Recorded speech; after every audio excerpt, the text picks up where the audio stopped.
Bernard Avle of Channel 1, Sadiq Adams, Mahama Haruna from the Savannah region, and there's a lady at the back there, and Joshua from GH1.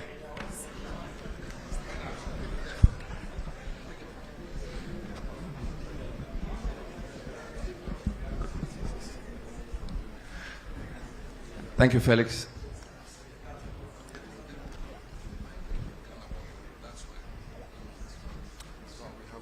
Thank you, Felix. Before my question, I'd like to indicate that there was a question on Galamsey, which I believe has Yes, not I been just answered. prompted His Excellency, and he will deal with it. Yeah. Thank you very much. So, Mr. President, thank you for this opportunity. We are told democracy thrives on checks and balances and separation of powers. Your party has a 2/3 majority in Parliament. The Chief Justice you came to meet has been removed, of course, under your hand, although the process was gone through. There is talk of the EC chair and the leadership quote not being fit for purpose by members of your party. Some people fear that these developments and others create a situation where the other arms of government are completely subservient to the executive. In fact, one newspaper expressed the fear that you could be morphing into, quote, a supreme leader, unquote. There is a maxim that power corrupts, and absolute power corrupts absolutely. Should we be worried in your legacy term that the democracy you came to meet will be well oiled and that the three arms of government will work not in subservience but in unison? Thank you. All right, before I come back to you, we'll cross over to Tamale and take a question from Abdul Mujiz from Tamale. Sagani TV from Tamale. Abdul Mujiz, you have the floor if you can hear me. Thank you very much. Mr. President, good evening. My name is Ba Abdul Mujiz from Tamale. My question has to do with the Tamale and Yendi water project. I would like to know when.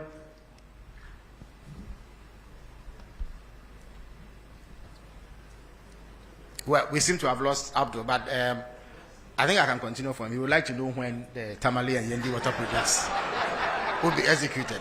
Yeah, Sadiq, you have the floor now.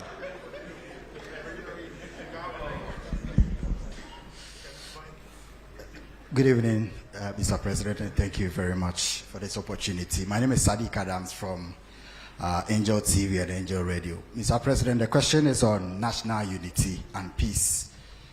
There has been a recent spate in social media accounts created by unidentified people purported to be representing ethnic and tribal groups.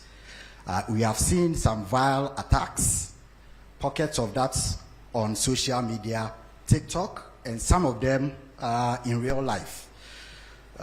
There has been a number of them, and we observe over 50 that has been set up particularly to attack and inflame ethnic passion and tribal issues. If your security agencies have taken notice of this, what are the measures being taken to ensure that our national unity and cohesion is protected by education and sensitization, as well as trying to put this in a context of not suppressing freedom of expression, as well as maintaining the national cohesion that we have because of these kinds of threats and attacks from social media on ethnic basis. Thank you. Thank you very much. Joshua from GH1. I am Joshua Kojomensa, GH1 Television and Star FM. I'm glad to hear that you personally are telling us that indeed steps are being taken to repeal LI 2462. But then I want to find out from you, the pro-environmentalist groups and then civil society, they want this declaration of a state of emergency. Where's the difficulty in declaring that state of emergency? Thank you. Thank you very much, Joshua. Mahama Haruna from Savannah. And then we'll take a final question from the lady from GTV. Thank you very much, Honorable. My name is Mahama Haruna, as you rightly said, from Savannah region, Inkligi FM. Mr. President, we expected you to say a little on the security situation in the country, especially the unfortunate Boko conflict, and recently the conflict in your own backyard of Savannah region. I know how uncomfortable you are with the conflict in your backyard between Gonjas, who are the landlords, and the Brefos, who are the settlers. They've coexisted for about 100 years until recently.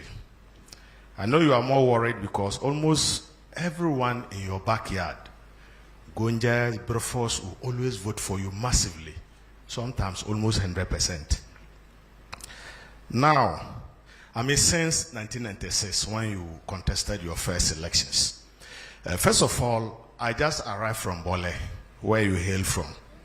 And I can say that the people are not happy with the curfew imposed on them. Especially in the beginning, people were dragged from their rooms and beaten. There's evidence to that. Now, let me go to my question. You may want to wrap up. No, yeah, I'll wrap up. Mr. President, you've put in place, the Minister of Interior has put in place a mediation committee. Do you think it can resolve the problem? Because some are saying there should have been a reconciliation committee. Moreover, the people are saying since the conflict erupted, they've not heard from you. So what do you have to tell your people? Thank you very much. Thank you very much. So the final question will come from the lady from GTV. Good evening, Your Excellency. Thanks for the opportunity. I'm Salamat Kukwa Pinto. I'm with the Despite Media. Yeah, pardon me, Despite Media, yes. Yes, yes, thank you. I wanted to hear something from the creative arts industry when you made your presentation, but I didn't hear anything. The question is that you have shown how you want to bridge the unemployment gap, but I want to find out that how do you intend, or can you tell us what plans you have in using the creative arts sector to solve the high unemployment? And also, please, I would like to hear what is happening with the Black Star experience. Thank you. Thank you very much. So His Excellency will now answer these questions.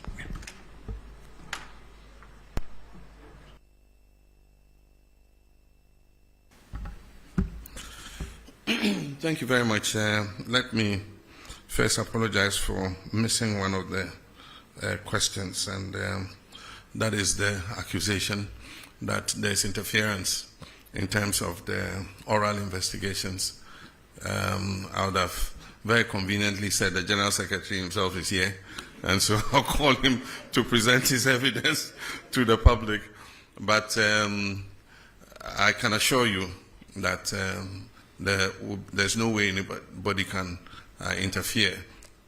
I cannot be in people's mind to stop them from attempting to interfere, but I am responsible for making sure that that interference comes to naught.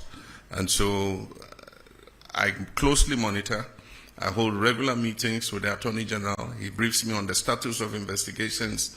And so I'm confident that, the cases will go ahead based on their merits and that nobody would have the opportunity to interfere. If anybody goes lobbying people or paying people to interfere, they probably are just throwing away their resources. All cases will be investigated and come to their logical end. If people are exonerated in the courts, that's what justice is all about. We will do our part, and we're being painstaking in preparing the dockets, and that's why people are complaining that it's a bit slow. But you don't want to hurriedly take a docket to courts and have it thrown out on technicality. And that's why you need to make sure that by the time a docket is prepared and prosecution starts, you have a watertight case that will ensure that you get a conviction. And so that's the process that we're going through. There was also a question that was tied to water, but it also had to do with Galamsey. It says that the justification for water company asking for such a steep increase was because of the cost of treating the water. And I answered it in terms of the tariff, but not in terms of the Galamsey in the water. But in my statement, I indicated that we just started with the Blue River Guards. We're training more and more of them. These are long expanses of water bodies. And so far, those we've trained are 600 and something. They are not enough to cover even the length of the Ankobra. And so as we recruit and deploy, because they patrol the water bodies, if they see any Shamfam machine on the water body, they seize it and we burn it, we destroy it. And so I gave you the number of Shamfam machines we have seized and destroyed. As we continue to increase the numbers of these Blue River Guards, I'm sure that we'll be able to cover the tunnel, we'll be able to cover the Pra, we'll be able to cover the Ankobra. And we hope that then we will start seeing, some reduction in the turbidity of the water. But even more than those on the water bodies, the destruction is the forest reserves. Because the rivers take their catchment areas from the water reserve. So if you destroy, from the forest reserve, if you destroy the forest reserve, the river or the stream will dry up. Because where it takes its water source will no longer exist. And so that's why at the beginning of the struggle I said our focus is going to be on the water bodies and the forest reserves. And then we can stretch out to other areas. So as we train more Blue River Water Guards, we would see an improvement in the turbidity levels of the waters. Bernard said I'm in danger of becoming a supreme leader. Look in my face, do I look like a supreme leader?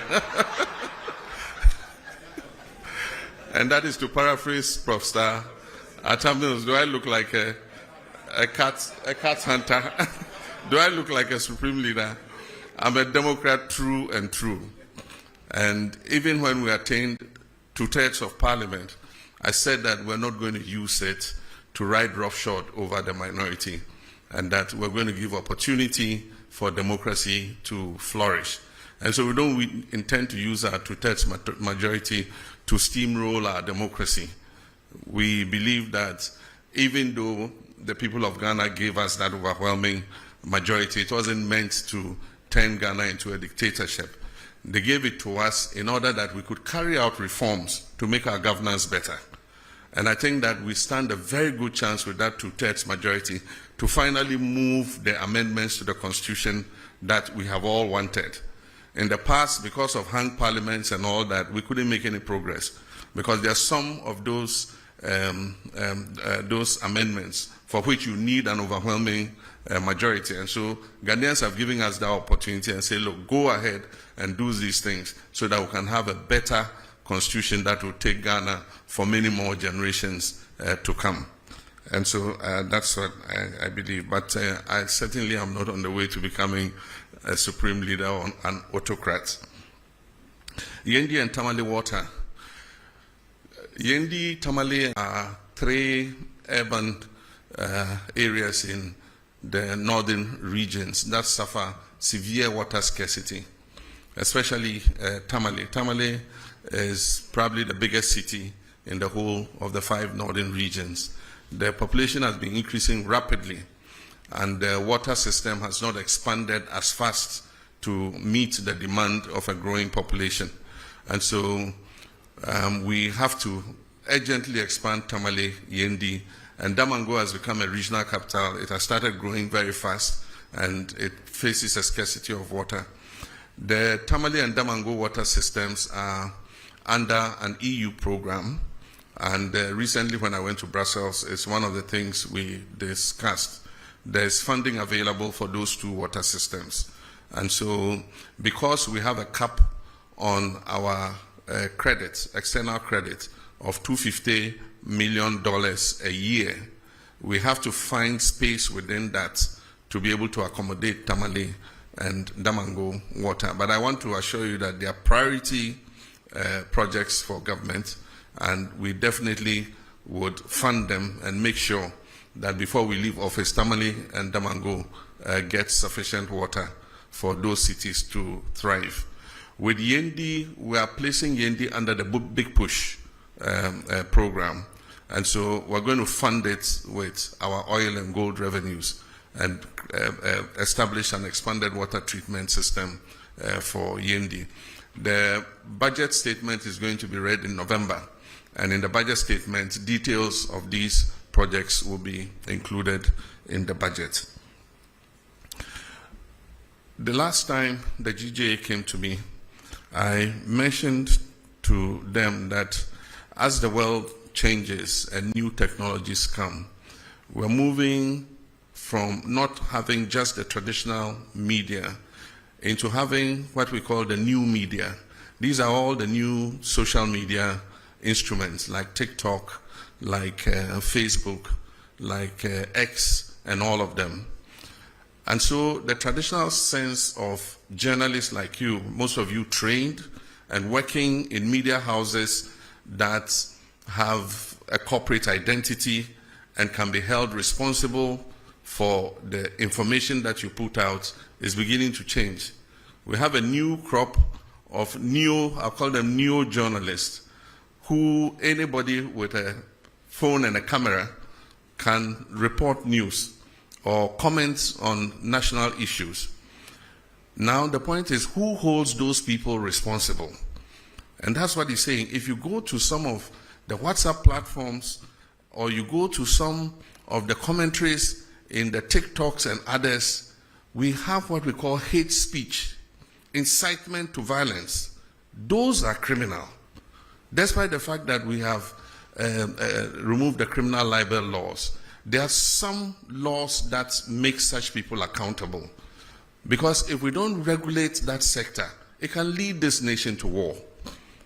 There are some of the incendiary statements that have been made in the Boko situation that are fueling some of what is happening there, making people hate each other and see each other as enemies.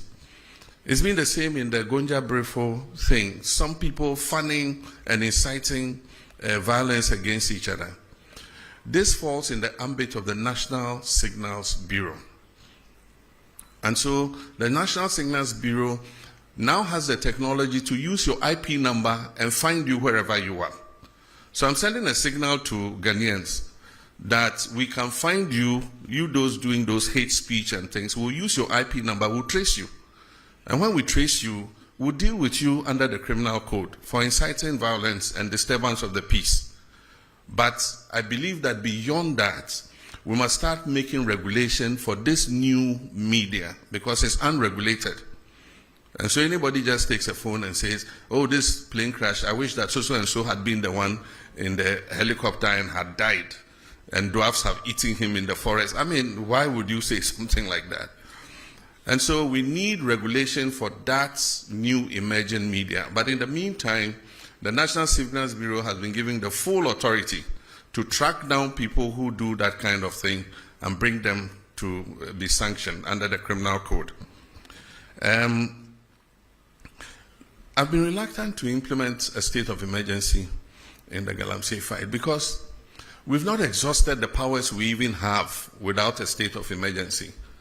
We have the opportunity to arrest anybody, to confiscate any such thing. There are laws for forest protection and all that give us enough powers to be able to act.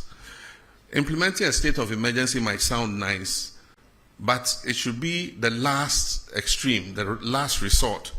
So for now, let's exercise all the powers we have.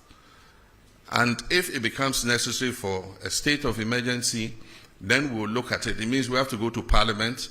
The President can't just declare a state of emergency without, going to Parliament, because there's a limit to how long you can maintain that state of emergency. And so I believe that we still have leverage to continue to fight Galamsey without necessarily implementing a state of emergency. It means that we have to delineate the areas where the state of emergency is operational. And if you look at the area where Galamsey is taking place, it covers several districts of our country. And so we would do it if it becomes necessary. But for now, I think that we've given the security services enough powers to be able to deal with people who are found to be involved in Galamsey. With regards to the security in the Sola, Tuna, Kalba, and Bole districts, it was an incident over a small plot of land, like the land you put a container kiosk on. That's all. And it has led to over 30 deaths. Somebody has his house, and there's a land between the house and the street. And he wants to build shops on that land. And then there's a dispute with the chief. And then it leads to gunfire and then deaths.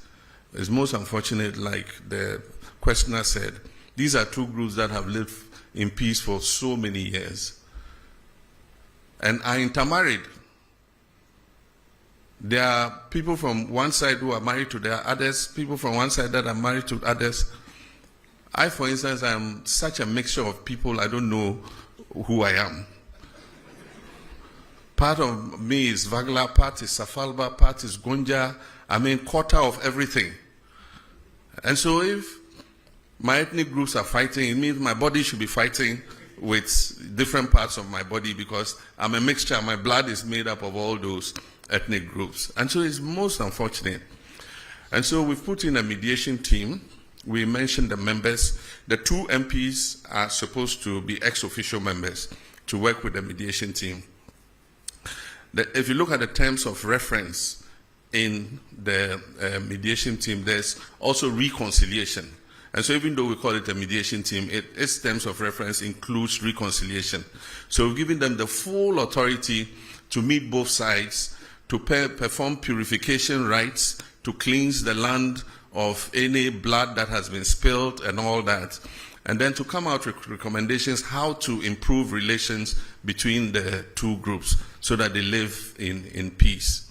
There are few feudal practices that have been complained about, you know, where people are called to chiefs' palaces and shipped, or they are forced to give up their animals and things. We need to look at all those practices too as we go forward. We're in a modern society, and so sometimes some of these things we must take another look at them. I've been accepted by all sides. Indeed, sometimes my greatest supporters were people of other ethnic extractions other than my own Gonja extraction. I won elections not because I was a Gonja, but because of the person that I was, you know, and I enjoyed a good relations with everybody.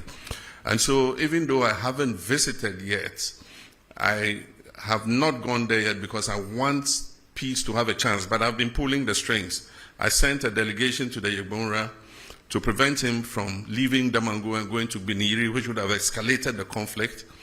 And he listened to me as a father, and he refused to go. I stopped the Bolera too from going there. We gave the chiefs an escort to go and see the place where the incident happened. And I think that that has lessened tensions. As I speak, we've given the security services the authority and the resources to begin to bring some of the displaced people back to their communities. And so we're going to work hard to make sure that we bring peace to Gonjaland. We need peace to develop. Our common enemy is poverty, it's not each other. Savannah is one of the poorest regions in the country, and so we must rather be fighting poverty rather than fighting each other. The last one, the creative arts. The creative arts is one of the important sectors. What we notice is that the creative industry creates jobs faster than the traditional sectors that we have known. By the time or manufacturing creates one job, the creative sector, digitalization, knowledge industry, arts and things would have created about 5 jobs. And so that's an area in which we have to continue to invest. And that is why we created them as a ministry together with tourism. The Black Star experience will take off. They've been working on all the foundational issues, and you'll soon see a sign of it. In the next budget, we're going to make some allocation for the creative arts, for the film fund, and to support Kumawood and all the filmmakers, to support the music industry, to support the arts and all that. We need to put our money where our mouths are. And I think that the creative arts are a good representation of our culture and who we are as a people. Thank you. Excellency, unfortunately, due to